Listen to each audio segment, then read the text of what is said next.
Shortcut দিয়ে দুই ধরনের এলিভেশন ডোর করুন খুব সহজেই। রেক্ট্যাঙ্গেল নেবেন, আর ইসি লেখে এন্টার, রেক্ট্যাঙ্গেলের শর্টকাট। এই পয়েন্ট থেকে আমরা 2 ফিট 6 নেব। কত? 2 ফিট 6 কমা আর একদিকে 7 ফিট। তারপর এখান থেকে অফসেটটা 2 ইঞ্চি। কত ইঞ্চি? অফসেট 2 ইঞ্চি। আশা করি অফসেট নিতে পারবেন। আবার অফসেট 5 ইঞ্চি।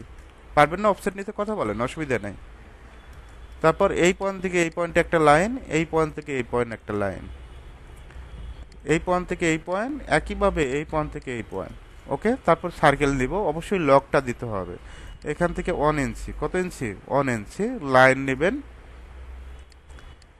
অফসেট 0.5। কত নেবেন? 0.5।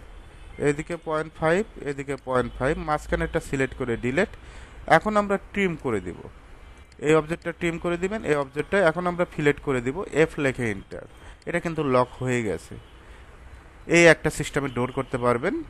আর ইসি লেখে এন্টার, রেক্ট্যাঙ্গেল। আমরা আর একটা সিস্টেমে ডোর করব। এদিকে 3 ফিট কোমা, ডোরের হাইটটা 7 ফিট। এটা যদি মুভ করতে বলি, এম লেখে এন্টার, মুভ আশা করি করতে পারবেন। অফসেটটা 2 ইঞ্চি। কত ইঞ্চি? এখান থেকে অফসেটটা 2 ইঞ্চি নিয়ে নেব। তারপর এ আর সি, আর্টস,